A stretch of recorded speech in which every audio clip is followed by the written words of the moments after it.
tarde. Queria agradecer a vossa presença. Temos connosco André Téchiné, um dos mais notáveis realizadores franceses contemporâneos, que está em Lisboa a convite da Festa do Cinema Francês e que tem uma retrospectiva na Cinemateca Portuguesa.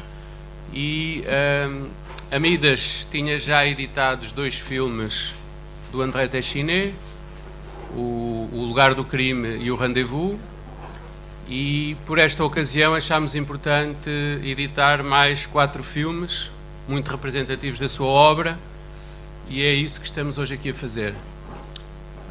O João Lopes, todos devem conhecer, crítico de cinema, e que para a primeira edição, salvo erro no DVD do Lugar do Crime, tem um pequeno extra, um trabalho de montagem, uma curta-metragem feita por ele, realizada por ele. Portanto, será um diálogo entre os dois. Partimos do princípio que toda a gente compreende mais ou menos o francês, mas vamos fazendo, ou o João encarregar-se-á disso, de fazer uma tradução mais ou menos simultânea, e o André falará brevemente. Enfim, vamos tentar que funcione. Temos um compromisso, ou o André tem um compromisso a seguir, e portanto às 19h15, impertrivelmente, teremos que dar esta sessão por terminada. João. Boa tarde, muito obrigado. Deixem-me só dizer que, portanto, vou tentar, pelo menos, resumir o que vai sendo dito. Evidentemente, se houver algum momento em que alguém queira pedir algum esclarecimento mais específico sobre o que está a ser dito, agradeço que se manifeste. E eu lembrava só, para nos situarmos, que o pretexto mais imediato para esta sessão tem a ver com o lançamento desses 4 filmes que cobrem um leque de datas de 1981, O Segredo do Amor, até 1994, Os Juncos Silvestres, tendo pelo meio o Não Dou Beijos, de 1991, e A Minha Estação Preferida, de 1993. Escusado será dizer que são filmes muito marcados por um trabalho especialmente elaborado com os atores, e eu creio que a primeira pergunta que se justifica ao André Téchiné é justamente sobre essa sua relação com os atores, e em particular eu vou evocar uma situação que já ouvi publicamente referir quando fez um filme como o Hotel des Amériques, que precisamente o mais antigo deste leque, que quis juntar 2 atores, Patrick Dewaere e Catherine Deneuve, antes mesmo de ter uma história para contar. André Téchiné, bienvenue. Je voudrais vous poser d'abord une question sur les acteurs et votre travail avec les acteurs. Je vous ai entendu dire que pour Hotel des Amériques, il y avait un désir de créer un couple cinématographique avec Patrick Dewaere et Catherine Deneuve, même avant d'avoir une histoire. Pouvez-vous expliquer un peu quel est ce désir? Oui, c'est-à-dire que, en fait, je n'avais pas vraiment un sujet. Je n'avais pas du tout d'histoire au départ, mais simplement le désir d'une rencontre entre 2 acteurs que j'admirais et que j'avais envie de filmer, et qui me paraissaient être diamétralement opposés, et ça me semblait intéressant d'en faire un couple de cinéma, et toute l'écriture du scénario, et puis par la suite, comme ça, toute la réalisation, elle était vraiment fondée sur la présence de ces 2 acteurs et sur l'électricité qu'ils pouvaient échanger pendant une heure et demie de projection. C'était ça, si vous voulez, le défi ou le pari du film. portanto, ele confirma que, de facto, esse desafio do filme era, no essencial, criar um par com esses atores que não se conheciam e, a partir daí, construir uma história. Justamente trata-se de saber como é que a construção dessa história pode surgir desses atores, éventuellement com a sua propre participation. Est-ce que cette construction d'une histoire avec ces acteurs, d'une certaine façon, était aussi participée par les deux ou non? Oui, c'est-à-dire qu'en fait, j'avais un canevas très libre quand j'ai commencé le tournage, et il y a eu une grande part d'improvisation. C'était pas du tout un scénario bien réglé. Et curieusement, c'était absolument le contraire dans la méthode, dans la manière de travailler. Justement, Catherine Deneuve est quelqu'un qui arrivait sur le plateau et qui n'avait rien appris. Elle ne connaissait pas du tout son texte, et elle était très disponible à ce qui allait se passer dans le présent, comme ça, dans le moment où on allait tourner, alors qu'au contraire, avec Patrick, ce qui rendait les choses plus difficiles pour moi, dès qu'il arrivait le matin, il connaissait son texte d'une façon tout à fait précise, tout à fait parfaite, et il avait déjà pensé à une façon de le dire, et même il avait construit certains gestes et certains regards par rapport à ce texte. Alors c'était un peu difficile pour moi, parce que ça ne correspondait pas forcément à ma manière de travailler, et c'était très difficile, surtout pour un grand acteur comme Patrick Devers, qui me faisait le cadeau d'arriver le matin avec un travail considérable, de lui dire d'oublier ce travail. Mais finalement, on arrivait à faire table rase et à marcher ensemble dans l'inconnu, à partir donc de ce canevas sur le couple. Portanto, foi de facto uma situação em que a improvisação teve um papel fundamental, curiosamente com duas atitudes fundamentalmente diferentes. Isto porque no princípio de cada dia de rodagem, Catherine Deneuve era alguém que chegava com enorme disponibilidade, não conhecendo o seu texto e portanto,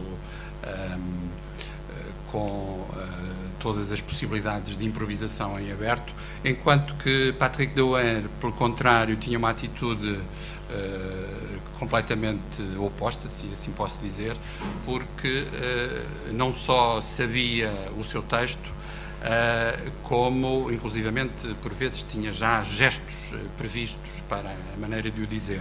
E foi preciso lidar com isso em todo o trabalho de mise-en-scène e, de alguma maneira, como André disse, caminhar no desconhecido através dessas duas diferentes atitudes. Oui, je crois que c'était très difficile pour lui, mais il a réussi à s'adapter donc à cette démarche, et il est tout à fait formidable dans le film, quoi. E, portanto, em particular para ele, isso terá sido especialmente difícil, mas conseguiu ir-se adaptando. Eu creio que vale a pena, a propósito desta questão, suscitar uma ou outra que tem a ver ainda com o trabalho com os atores e com o facto de André Téchiné ter trabalhado até agora com, digamos, os dois extremos do leque dos atores, das grandes vedetas e atores pratiquement desconhecidos por vezes.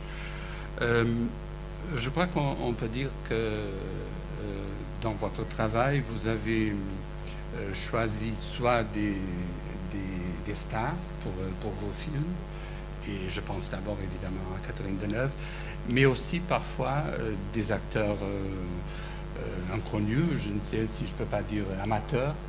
Quelle est l'importance pour vous de ces différences et comment ça affecte votre travail?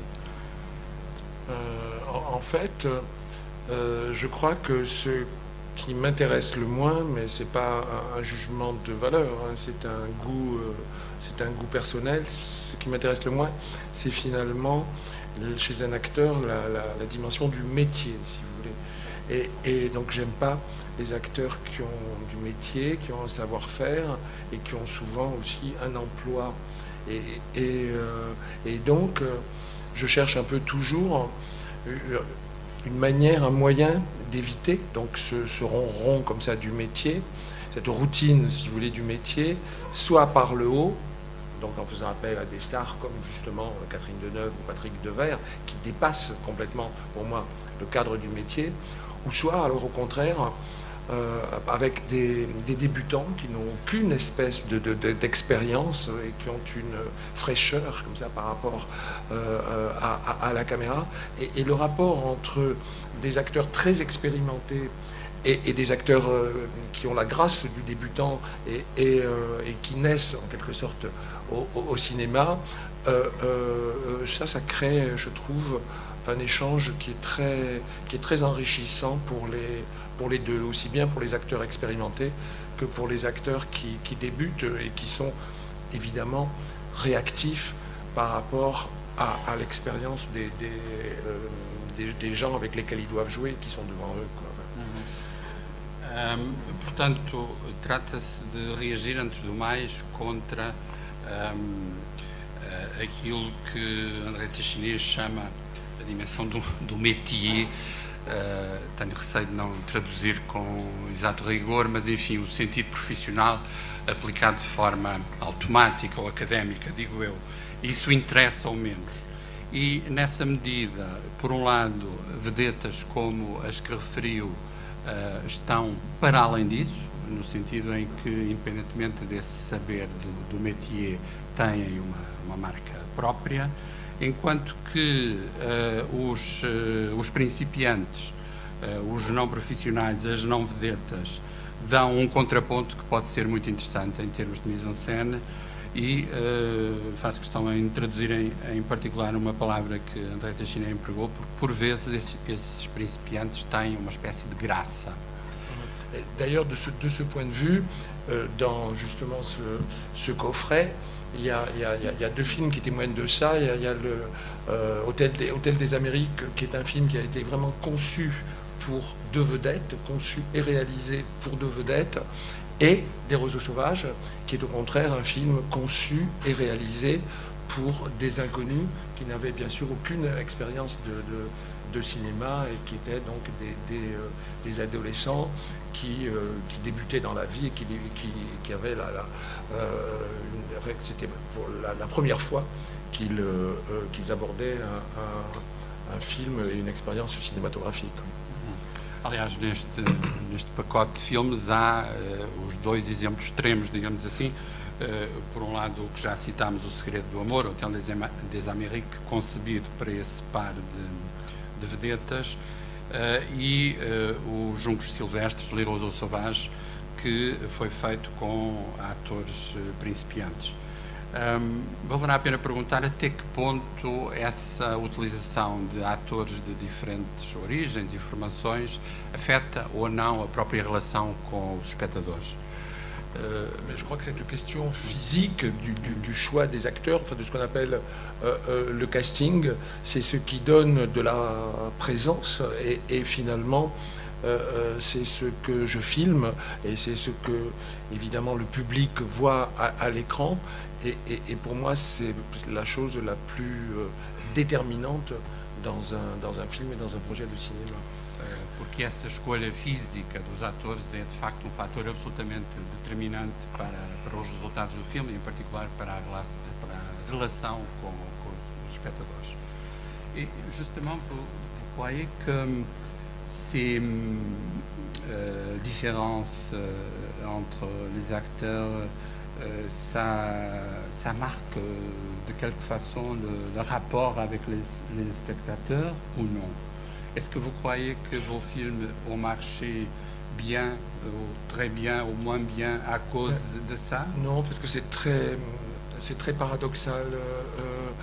Justement, Hôtel des Amériques était un film entièrement, donc, comme je le disais, fait sur deux acteurs et sur la rencontre de deux acteurs qui étaient d'ailleurs réputés incompatibles. C'est comme le jour et la nuit. Il y avait un contraste très très fort entre Devers et Deneuve. Et pour moi, c'est un vrai couple. C'est un vrai couple de cinéma. Quel est le jour, quelle est la nuit? Qui est le jour, qui est la nuit? On peut penser que la nuit, c'est plutôt Patrick Devers et le jour, Catherine Deneuve. Mais en fait, Catherine Deneuve, elle est plutôt lunaire et Patrick Devers, il est plutôt tempétueux et il y a aussi des différences. Dans le film, ce n'est pas sur la même humeur, sur le même ton, ça bouge et ça change au cours de l'histoire. Sinon, ce serait monotone. Bon. Et en tout cas, ce film-là n'a pas beaucoup marché. Il a marché. Enfin, par la suite, si vous voulez, il est passé très souvent à la télévision. Il a été projeté, mais au moment de la sortie, il n'a pas tellement marché publiquement, alors que Les Roseaux Sauvages, qui était un film entièrement tourné avec des inconnus, ça a rencontré un public et un succès relatif. Donc, heureusement, les choses ne sont pas prévisible en termes de séduction et en termes de destination publique, quoi. D'ailleurs, un film comme Les Roseaux Sauvages, qui a été en fait, dans les films que j'ai fait, celui qui a eu le plus de succès, c'est un succès qui a été, pour moi, une sorte aussi de malentendu, parce que moi, je l'avais conçu comme un film sur la guerre d'Algérie, sur la manière dont, dans la France métropolitaine, la guerre d'Algérie était vécue par l'arrivée physique d'un pied noir qui tout à coup était parachuté dans un collège de la France profonde. Et en fait, cette dimension politique, qui était pour moi complètement essentielle dans le sujet, elle est passée complètement inaperçue et en fait, ce qui a été retenu du film et ce qui a fait le succès du film, c'est la découverte de l'homosexualité par un des protagonistes du film, qui est joué par Gaël Morel, et c'est ça qui a eu beaucoup d'impact et absolument pas le sujet historique et politique. Bom, tentando condensar uma série de ideias paradoxais sobre o funcionamento dos atores. André Téchiné referiu como contraponto os exemplos de O Segredo do Amor e Os Juncos Silvestres. Primeiro, para lembrar que O Segredo do Amor, sendo um filme feito com um par de vedetas, acabou por não ter o impacto esperado, porventura porque o modo de utilização dos próprios atores talvez tivesse desencadeado algum efeito de surpresa. Ele disse que se tratava de contrapor os dois atores como a noite e o dia, daí que ele tenha perguntado quem é que era a noite, quem é que era o dia, embora pudesse parecer automaticamente que o dia era ela, Catherine Deneuve, e a noite era ele, Patrick Devers, André Téchiné acrescentou que há também um lado lunar, como ele disse, em Deneuve, e um lado tempestuoso em Patrick Devers. Por outro lado, Os Juncos Silvestres foi até agora de facto o maior sucesso da carreira de André Téchiné, o que,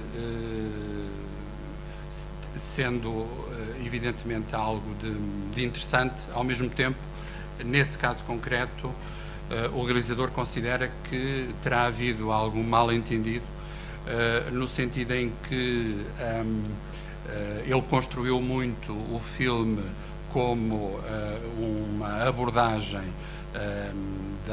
dos efeitos da Guerra da Argélia e com toda a dimensão política que isso implica, e considera que o filme foi sobretudo lido por algo que lá está, mas que não esgota o assunto, e que é a descoberta da homossexualidade por uma das personagens do filme.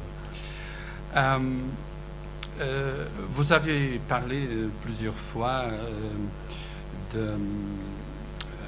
d'abord, vous avez filmé plusieurs fois des personnages jeunes, même des enfants parfois. Et j'aimerais bien savoir s'il y a un rapport biographique, autobiographique avec ces personnages, parce que de toute façon, ils sont vraiment importants dans votre cinéma, dans vos films. Autobiographique d'une façon directe, comme si j'essayais de faire une sorte de chantage au vécu par rapport au spectateur. Ça, franchement, je crois pas. Mais autobiographique dans la mesure où ce sont finalement tous les âges de la vie qui m'intéressent. Oui, mais quand je fais un film, je m'identifie à tous les personnages. Je veux dire, quel que soit l'âge, justement, quel que soit le sexe, on ne peut pas vraiment dire que c'est un personnage particulier qui m'intéresserait ou qui me ressemble plus que les autres. En fait, je me conduis un peu, si vous voulez, que comme un explorateur, je pars à la recherche de personnages, et même quand ils sont très éloignés de ce que moi je peux être dans la vie, à ce moment-là, pour moi, c'est un défi de les faire exister et de leur donner de la chair et de les faire exister à l'écran, même s'ils ont des idées qui ne sont pas du tout les miennes, et même s'ils ont parfois des idées ou des sentiments qui sont le contraire de ce que moi-même je peux éprouver. Portanto, tratava-se de saber até que ponto a importância das personagens jovens, crianças, adolescentes, numa série de filmes, podia ser interpretada como um eco autobiográfico. Por um lado, André Teixeira diz que não, no sentido em que, se eu bem percebi a expressão, ele não quer agir sobre os espectadores a partir de uma chantagem daquilo que viveu, e, além do mais, todas as idades o interessam. Nesse sentido, há da parte dele uma identificação com todas as personagens dos seus filmes, independentemente da idade ou do sexo. Porque, de facto, para ele trata-se de partir como um explorador à procura de personagens, aceitando o desafio de as fazer existir e interessando-se por elas, mesmo quando elas eventualmente possam exprimir ideias que não são as suas. Por outro lado, isto suscita-me uma outra questão que tem a ver com o facto de haver várias personagens nos filmes de Teixeira que mentem, que são mentirosos ou mentirosas. E eu devo dizer que ontem, em duas situações diferentes, o André Teixeira esteve ontem na Escola de Cinema, numa sessão, e depois à noite na Cinemateca, e ouviu classificar duas dessas personagens como mitómanos. E eu gostava de perceber até que ponto isso o interessa em especial como tema. En plus, justement, dans ce que vous dites, là, c'est important parce que je trouve qu'un des grands, enfin pour moi en tout cas, un des grands plaisirs ou une des grandes jouissances du cinéma quand on fait de la mise en scène, c'est justement de pouvoir se métamorphoser dans une sorte de nombre incalculable de personnages qu'on n'est pas dans la vie. Et donc le cinéma donne cette possibilité de vivre d'autres vies et d'être absolument protéiforme à travers donc les acteurs dont on essaie de s'approcher le plus possible. Et ça permet de construire un pont avec la jeunesse, avec tous les âges de la vie, et avec des corps qui peuvent nous apparaître parfois lointains ou parfois étrangers, et auxquels on peut parvenir à donner une existence cinématographique. Ça, c'est très salutaire et c'est très stimulant.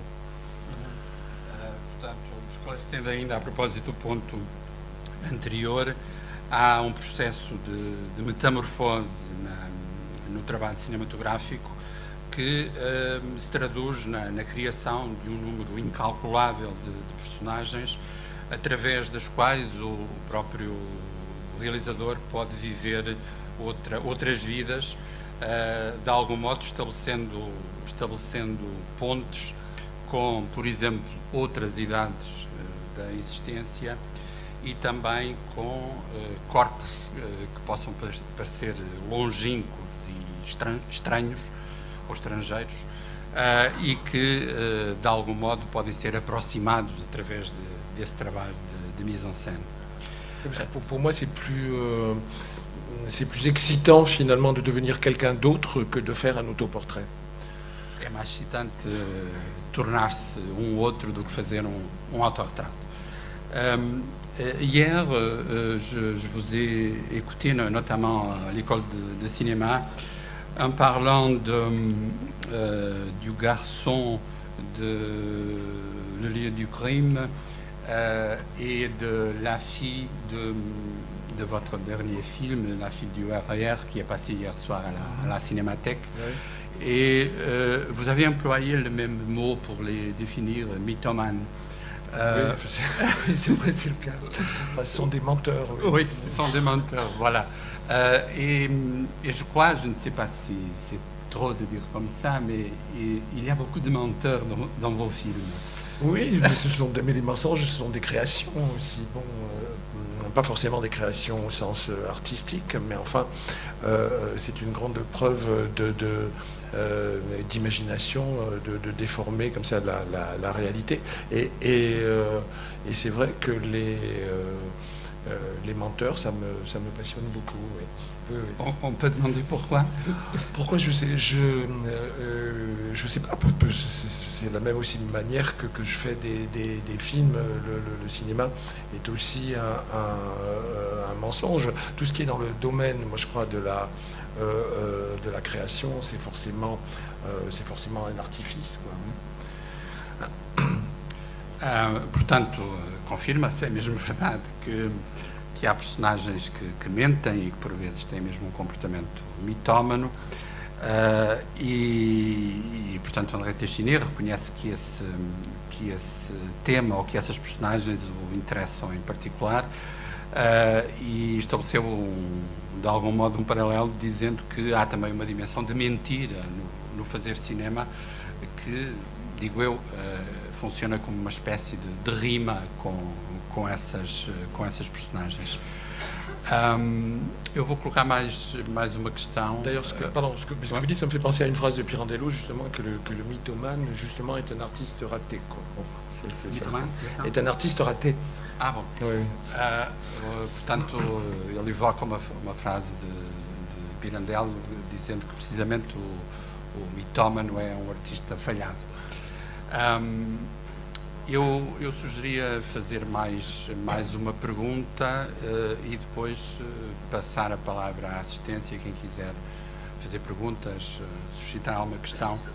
Je vais poser encore une question et après on entendra les questions de la salle. Les questions de la salle, oui, bien sûr. Seulement, je voudrais savoir comment vous trouvez que le changement, s'il y en a, des conditions de production quand vous avez commencé votre travail dans les années 60, 70 et maintenant. en termes généraux, quelles sont les différences, disons, dans l'industrie du cinéma français? Ça, je ne saurais pas le dire de façon, si vous voulez, objective et sociologique. Je n'ai pas la compétence pour ça. Hein. Je ne peux le ramener qu'à mon expérience particulière et personnelle. Ce que je crains surtout, c'est une sorte d'uniformisation du cinéma, une sorte de nivellement, c'est-à-dire que les films soient de plus en plus formatés, soient de plus en plus standardisés. Ça, pour moi, c'est une menace, mais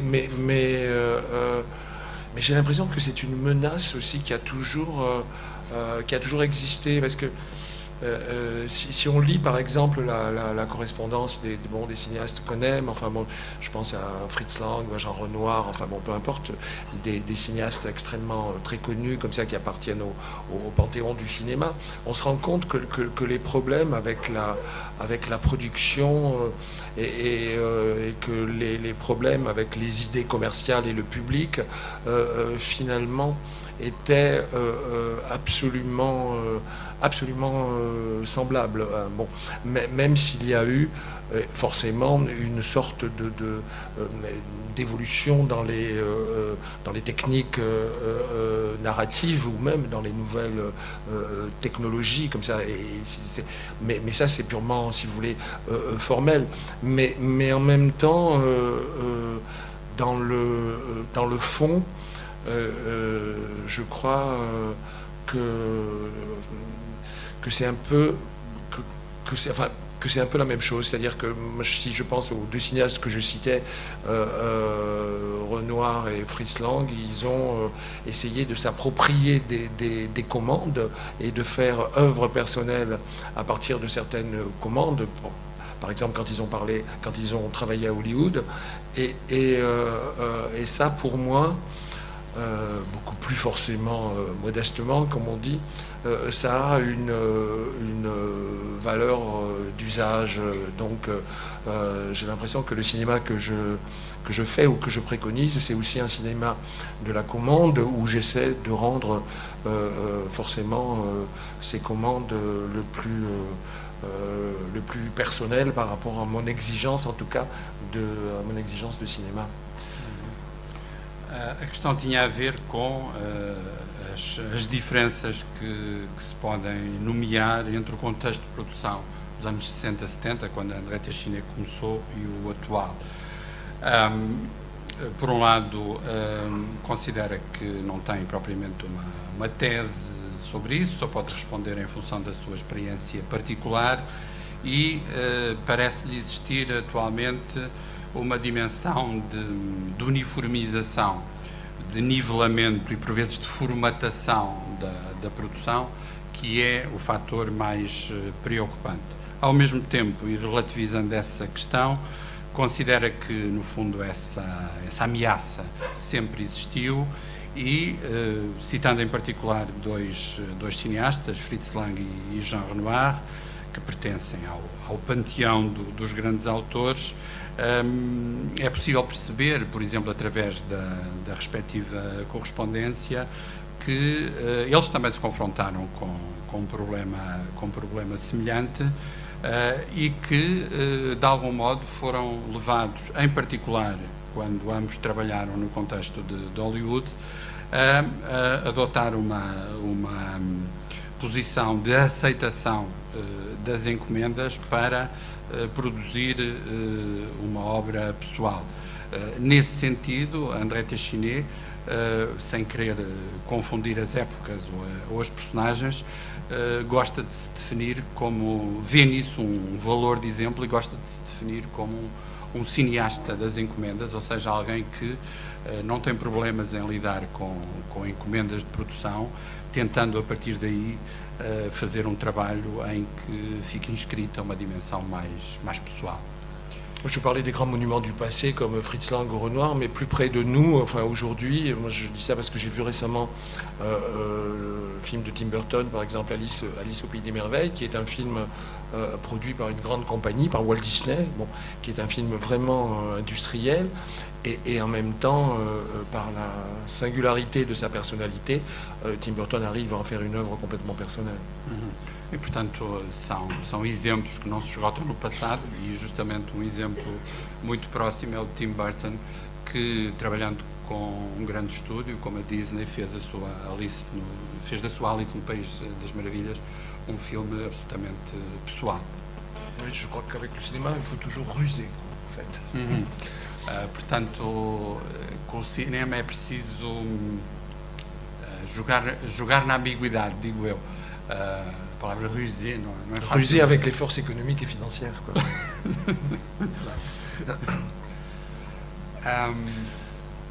Se alguém da assistência quiser suscitar alguma questão, eu devo dizer, porque isto o tempo é importante, temos 15 minutos para cumprir o nosso horário. Portanto, quem quiser, faça favor.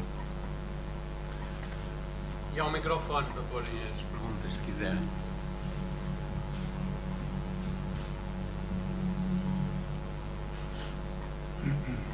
Bonsoir, André Téchiné. J'aimerais savoir quel regard portez-vous sur le... Je vois pas Ici. Ah oui, pardon. Quel regard portez-vous sur le cinéma Sur le cinéma, cinéma portugais ou au Portugal? hélas, je le connais pas très bien.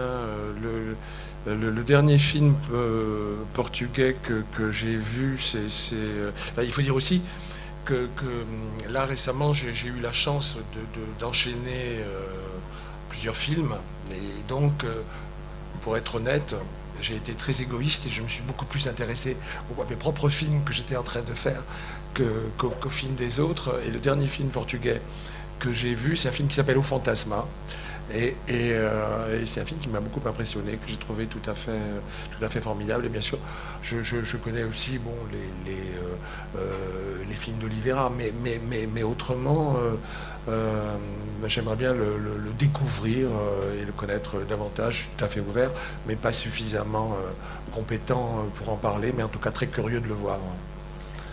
Portanto, a pergunta tinha a ver com o conhecimento que André Téchiné tem do cinema português. Por um lado, de forma algo egoísta, e porque teve a possibilidade de fazer recentemente vários projetos sem interrupção, tem visto menos cinema, incluindo cinema português, conhece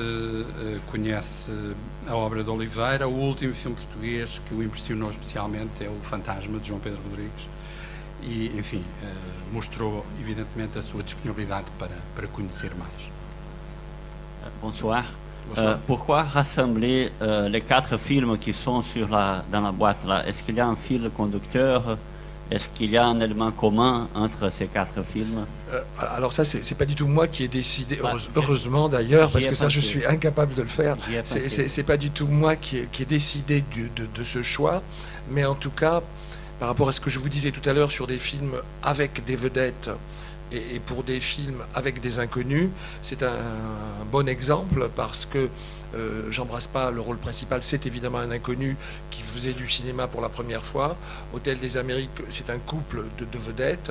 Ma saison préférée, c'est avec Catherine Deneuve et Daniel Auteuil. C'est aussi un film sur un couple de 2 vedettes, mais pas un couple sexuel, là, cette fois, un frère et une sœur. Et puis Les Roseaux Sauvages, qui est aussi un film sur des jeunes qui débutent et qui font leur première expérience de cinéma. Donc c'est quand même un choix très, très révélateur de ce qui m'intéresse, en tout cas. Mais c'est pas moi qui l'ai fait, j'en suis pas responsable. Merci beaucoup. Merci. Mais je peux le cautionner. Muito rapidamente, só para dizer que, de facto, a escolha destes 4 filmes que integram a caixa não é uma escolha feita pelo próprio realizador, mas ele considera que estas questões que fomos aqui falando sobre a diversidade de trabalho com atores de origens diversas e com formações também diversas está, de alguma maneira, bem refletida neste conjunto de filmes.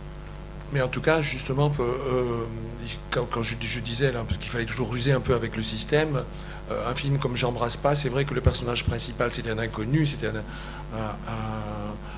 un acteur qui donc n'avait jamais joué. C'était vraiment la première fois, c'était sa première expérience cinématographique, mais en même temps, pour parvenir à monter le film, parce qu'en plus c'est l'histoire aussi d'un garçon qui se prostitue, et c'était un sujet qui faisait très très peur aux producteurs. J'ai eu la chance d'obtenir l'accord de deux vedettes, Philippe Noiret et Emmanuel Béard, qui ont accepté de jouer des personnages tout à fait épisodiques dans le film, si vous voulez, ce qu'on appelle des rôles secondaires, et c'est quand même grâce au nom de Noiret et de Béard, je crois que j'ai pu trouver un financement pour le film. Portanto, fica o exemplo de uma montagem de projeto que justamente alia os atores desconhecidos, como era o ator principal do filme Não Dou Beijos, e depois o envolvimento de duas vedetas, Emmanuel Béard e Philippe Noiret, que de facto viabilizaram essa montagem do projeto e, portanto, favorecendo a tal coexistência de atores com origens muito diferentes.